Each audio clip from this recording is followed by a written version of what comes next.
When a woman stops explaining herself, stops chasing approval, and turns inward, everything changes, not because the world suddenly becomes kind, but because she does. Her silence no longer signals defeat, it becomes power. Her stillness is no longer passive, it becomes presence.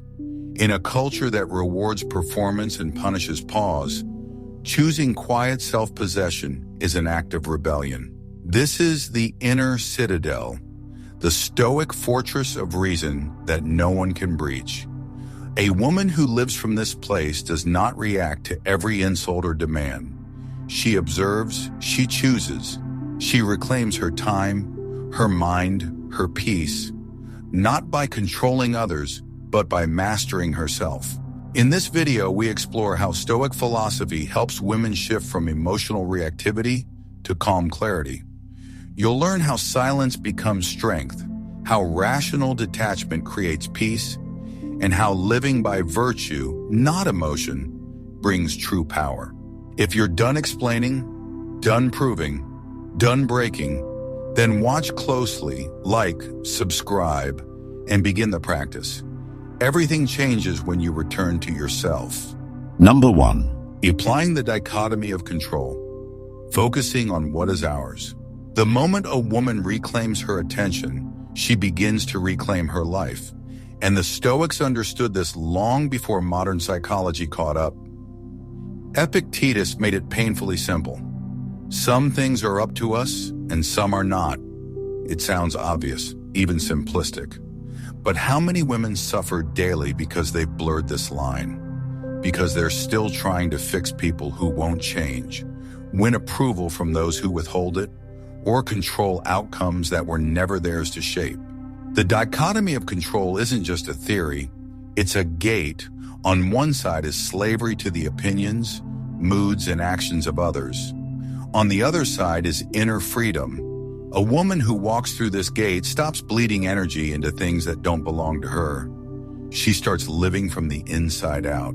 She stops outsourcing her peace to someone else's response and starts building it brick by brick, within. At first, this shift feels jarring, especially in a world that has conditioned women to believe their worth lies in being chosen, praised, or needed. A woman may ask, if I stop focusing on them, what's left? That question, though terrifying, is the beginning of her liberation. Because when everything external is stripped away, when the job title fades, when the children grow up, when the partner walks away, what remains is the only thing that was ever truly hers, her mind. And that is where Stoicism begins. Not with controlling the world, but with governing thought. The Stoics gave this discipline a name, prosos, a vigilant form of attention, not passive awareness, but a deliberate filtering of what enters and shapes the soul. Attention is moral currency. It is limited, and how it is spent defines the kind of life we build. Consider this. A woman who spends her mental energy obsessing over how she's perceived is handing her power to other people's imaginations. A woman who wakes each morning worrying about others' behavior is living in reaction, not in reason. But when she redirects her attention inward, toward her values, her actions, her judgment, she begins to cultivate something far more enduring. Character. This doesn't mean she becomes cold, it means she becomes clear. Instead of responding impulsively to criticism or praise, she pauses. She asks, is this within my control? And if the answer is no, she breathes. She releases. She returns her focus to what is hers, her choices, her values, her path. Clarity like this requires courage, because when you stop measuring yourself through others' eyes, you're forced to meet yourself as you are. That moment can feel unsettling, but it's also where all strength begins. Take the story of Mina. She spent decades as a caretaker, raising children, managing a household, volunteering in her community. Her identity was wrapped around being needed. But when the kids left, her marriage ended, and the texts stopped coming, she felt invisible. At first, she panicked. She clung to social media, filled her time with distractions, and tried to prove she still mattered, but nothing worked. The more she chased relevance, the emptier she felt. Until one evening, she stumbled upon a passage from Epictetus. "Seek not for things to happen as you wish, but wish for them to happen as they do, and you will get on well." She read it, then she read it again, and she broke, not in despair, but in recognition. Mina realized she'd been fighting reality. She was seeking validation in places that no longer held meaning. And for the first time, she allowed herself to let go. She stopped filling every silence. She started waking early, journaling, walking without her phone. She began asking herself, not what others expected, but what she truly valued. Slowly, she built routines that aligned with her principles. She practiced saying no without guilt. She guarded her peace like sacred ground. And as her focus returned to what was truly hers, her anxiety began to fade. Her energy returned, and with it, her sense of self. Not as someone who is needed, but as someone who is rooted. This is not a rare transformation. It is available to every woman who understands that attention is not just a tool, it is a mirror.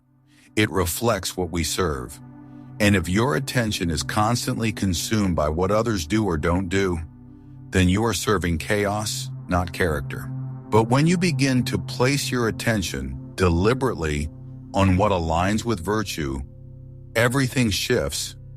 You start to see that peace is not passive, it is active resistance against distraction. You begin to value your own opinion over the ever-shifting judgments of others. You understand that you cannot live wisely if your mind is always elsewhere. Even Marcus Aurelius, an emperor surrounded by endless demands, reminded himself daily, "You have power over your mind, not outside events. Realize this, and you will find strength." That strength lives in every woman who stops living in reaction and begins responding with reason. To master this is not to become perfect, it is to become present. And presence is the soil in which virtue grows. A woman anchored in the dichotomy of control does not need to force life into submission. She simply aligns herself with nature and lets go of what is not hers. Because here is the truth.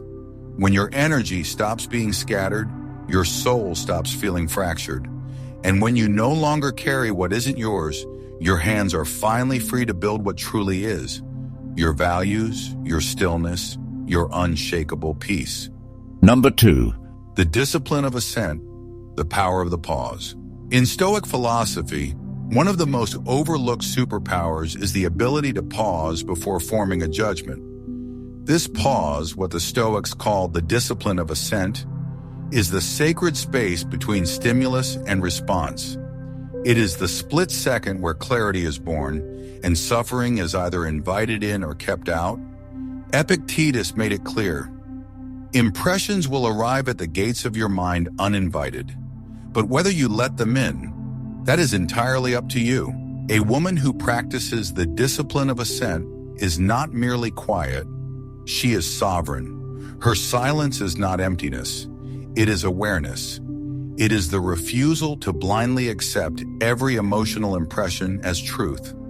She knows that just because something feels offensive doesn't mean it is. Just because someone says something cruel doesn't mean she must react. She understands that the first impression is often a lie, distorted by ego, fear, or insecurity. And so she waits. This pause is not passivity, it is power under control. It is the gateway to apatheia, not the absence of emotion, but freedom from emotional slavery. She does not suppress her anger. She examines it. She does not deny her fear. She names it. And in that examination, she regains her freedom. Consider Jasmine, a high-performing consultant in a competitive field. She was once blindsided by a colleague's email, loaded with subtle insults and passive aggression. The old version of her would have spiraled.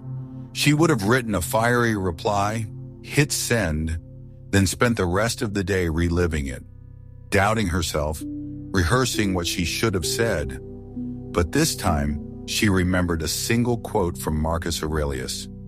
"You don't have to turn this into something. It doesn't have to upset you." So, she paused. She breathed. She reread the message without assumption. She reminded herself that her peace did not live in that email. It lived in her response to it. She asked, "Is this mine to carry?" The answer was no.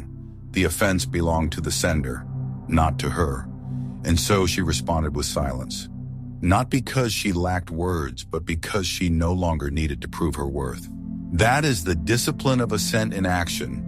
And in today's world, where reaction is currency and outrage is rewarded, it is nothing short of revolutionary. But the Stoics were not interested in applause. They were interested in mastery, and mastery begins in the pause. From a Stoic point of view, most human suffering begins not in the event, but in our judgment about the event. Someone interrupts you. It's just sound. You decide it means disrespect. And now you're angry? Someone doesn't text back. You assign meaning to their silence, and suddenly you're spiraling into insecurity. But none of these feelings are automatic. They are choices formed in the space of assent. The woman who lives from this space has a boundary no one can see, but everyone feels. It's not a wall. It's a gate. Impressions arrive. Some she lets in, most she doesn't. She filters everything through reason, through her hegemonicon, the ruling faculty, and what doesn't serve virtue she discards quietly without spectacle. And here breath becomes her ally. The breath is not just a physical function. It is the signal to return, to pause, to assess. Before reacting, she takes in a slow breath, letting the wave of emotion pass without crashing into her clarity. This is not denial. This is governance. She gives reason the space to lead. She doesn't reply out of pressure. She doesn't defend out of fear. She doesn't lash out to reclaim dignity, because her dignity was never at risk. It is rooted in her being, not in their words. Seneca once said, "Delay your judgment until you've considered all the facts." That is the essence of this discipline. Not rushing to label, not rushing to condemn, but standing still long enough to see clearly. A woman who lives this way becomes immune to provocation, not because she lacks passion, but because her passion is aligned with purpose. This kind of composure rewires her relationships. She no longer escalates arguments. She diffuses them with her stillness. She no longer walks into rooms scanning for approval. She brings presence. She no longer fears silence in conversation. She wields it as a mirror, letting others reveal themselves without needing to fill the gap. And let's be honest, this isn't easy. The old patterns don't die overnight. There will be moments when emotion surges like a wave, when the urge to defend, to attack, to withdraw feels overwhelming. But if she pauses, just for one breath, she changes the course of everything, because in that breath, she regains authority over her mind. That's what Stoicism offers, not a life without emotion, but a life where emotion is no longer the dictator.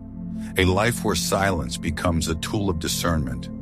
A life where judgment is delayed, not because she's afraid, but because she's wise.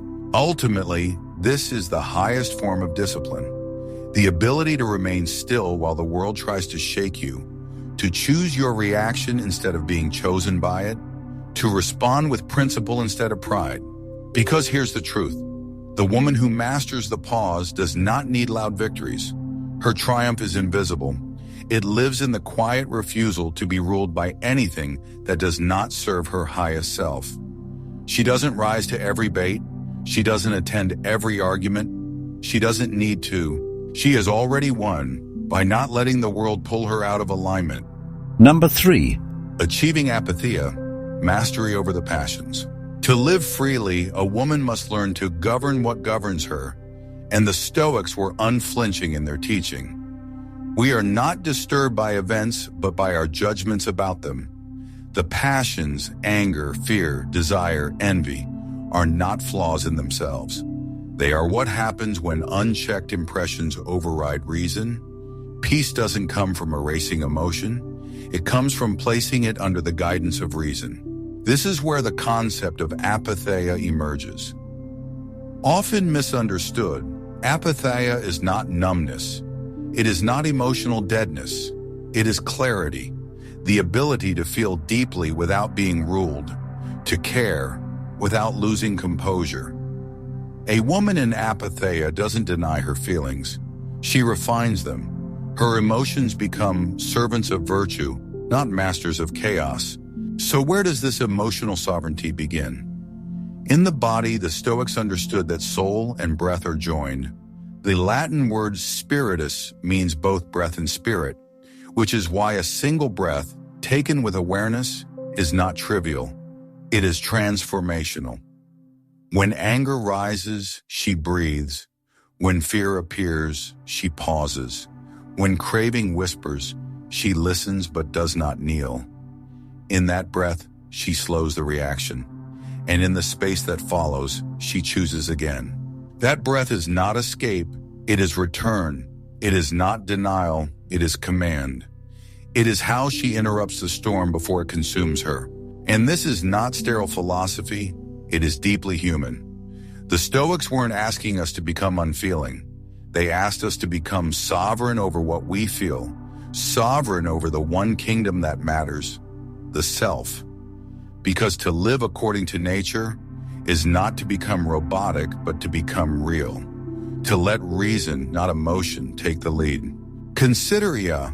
For most of her life, she feared abandonment. Every time someone pulled away, her emotions took over. She clung, she overthought, she blamed herself. But when she found Stoicism, something shifted. She started journaling every morning. She traced each emotional storm back to the thought behind it. Was it true? Was it in her control? Slowly, she began to observe the storm without being swept into it. She didn't stop feeling, she stopped obeying. And in that shift, she found freedom. Now look at Sophia. She used to say her temper was just who she was. But that identity cost her dearly. Strained friendships, constant regret, emotional fatigue. Then she read Seneca. Anger, if not restrained, is frequently more hurtful to us than the injury that provokes it. That line changed her. She started tracking her reactions. She noticed the tension in her body before it exploded. And she practiced what the Stoics taught. Stepping back before stepping in. She didn't become emotionless. She backed. A third story, Ava, a writer, prided herself on emotional intensity. It fueled her creativity, but drained her relationships. Her moods were her engine and her undoing. But one evening, overwhelmed by her own volatility, she opened Marcus Aurelius and read, "If you are pained by any external thing, it is not this thing that disturbs you, but your judgment about it." That sentence pierced her. She realized her suffering wasn't coming from others. It was being created in her own mind.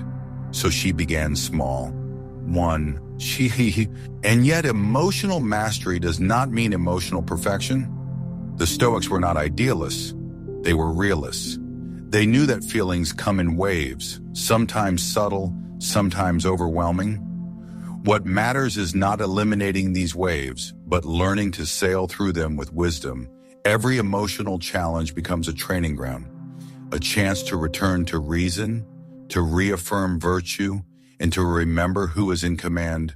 This is what mastery looks like. Not silence, but discernment. Not suppression, but sovereignty. The Stoics never told us to amputate emotion. They taught us to govern it.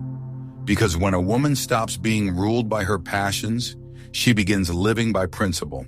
And of course, the old impulses still visit. The anger, the craving, the fear. But now she recognizes them. She doesn't run. She doesn't react. She breathes, she listens. She returns to what matters. Her thoughts become seeds, her breath becomes anchor, and her life begins to reflect the calm she has earned.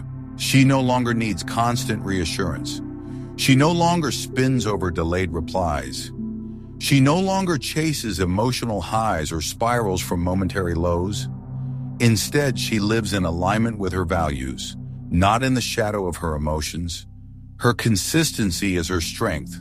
Her presence is her protest. In a world that glorifies outbursts and calls it authenticity, she quietly builds something more powerful. Character. She doesn't speak to be heard. She speaks when it's needed. She doesn't act from urgency. She acts from clarity. Her actions become intentional. Her presence becomes restorative. Because apatheia is not about becoming less human. It's about becoming fully human, with clarity, depth, and restraint. She loves without losing herself. She walks away without guilt. She says no, not with hostility, but with dignity. And that is the rarest kind of strength. And this is what makes her formidable, not because she dominates others, but because nothing outside her dominates her. Her silence is not submission, it's structure. Her calm is not luck, it's discipline. She has trained her mind to rise above the impulse, and in that space she has found a kind of peace the world cannot touch. Because the true sign of strength is not force, it's steadiness. The woman who has achieved apatheia is not cold. She is whole. Her power is not in how she reacts, but in how little she needs to. Number 4. Virtue embodied, the well-ordered soul. The Stoics never saw virtue as a mere thought. To them, it was a way of being. A living alignment between inner truth and outer presence. A woman who lives by reason doesn't just think differently. She carries herself differently. Her walk, her tone, her gaze, they all reflect what governs her soul.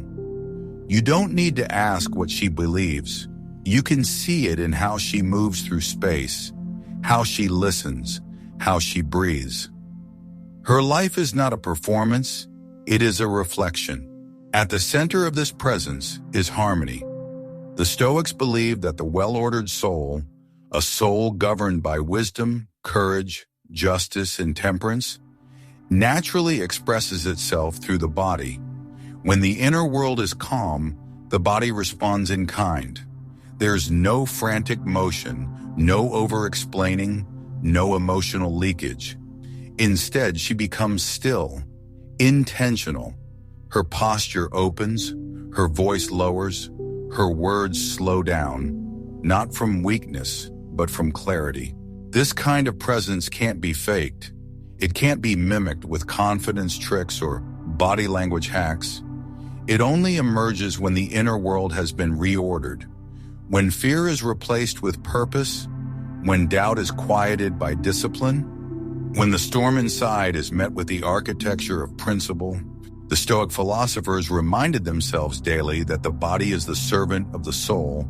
Marcus Aurelius wrote, "The soul becomes dyed with the color of its thoughts." If her thoughts are disordered, fueled by comparison, insecurity, or resentment, then her presence becomes scattered. But if her thoughts are stable, guided by virtue, then she doesn't need to posture. Her character announces itself before she speaks. And it's not just about external polish, it's about energetic integrity. A woman who is fragmented inside cannot create peace outside. But a woman who lives in alignment does not need to announce her worth. It emanates. She doesn't need to control the room. Her clarity already changes the air. Consider Maya. She was a public speaker who once relied on energy and performance to win her audience. She would prep meticulously, rehearse her lines, amp herself up with adrenaline. But afterwards, she'd always feel drained, like she had left herself behind. Over time, Maya discovered Stoicism, not as a performance philosophy, but as a path to embodiment. She began meditating each morning, not to control the world, but to return to her center. She stopped trying to impress the room. she started focusing. That shift changed everything. Her words became fewer, but heavier. Her pauses became powerful. People began to lean in, not because she projected dominance, but because she exuded alignment. Her calmness wasn't rehearsed, it was real. It came from knowing who she was and what she stood for before stepping on any stage. And this is the silent advantage of a well-ordered soul. It speaks even when the mouth is closed. A grounded woman does not need to raise her voice to be heard. She does not need to dominate to command. Her energy enters before her name does, and it lingers long after she's gone. Another example is Elena, a leader in a creative industry where chaos was the norm, deadlines, egos, unpredictable clients. For years, she matched that chaos with her own. She micromanaged. She spoke over people. She wore stress like a badge. But when she began studying the Stoics, especially Epictetus, something shifted. She realized that control wasn't power. Composure was. She began scheduling moments of stillness before meetings, practicing silence after being spoken to. She stopped reacting. She started responding. And as her presence changed, so did her team. Not because she forced them to, but because she became someone they could trust. This doesn't mean she's never shaken. It means when she is, she knows where to return. She has cultivated stillness not as an act of control, but as a place of rest. When life becomes loud, she doesn't chase answers in noise. She retreats into stillness. She breathes, she returns. Because she knows that composure is not something she turns on. It's something she maintains. That composure is built through practice, and the practice begins with awareness. Breathwork becomes a ritual, not a trend. Daily stillness becomes a sanctuary, not a luxury. She learns to let her nervous system catch up with her truth, to regulate, not suppress, to pause, not perform. Over time, that stillness becomes felt, not only by her, but by everyone who enters her presence. She becomes a quiet reminder that peace is possible, that dignity doesn't have to be loud, that you don't need to be in control of others to feel powerful.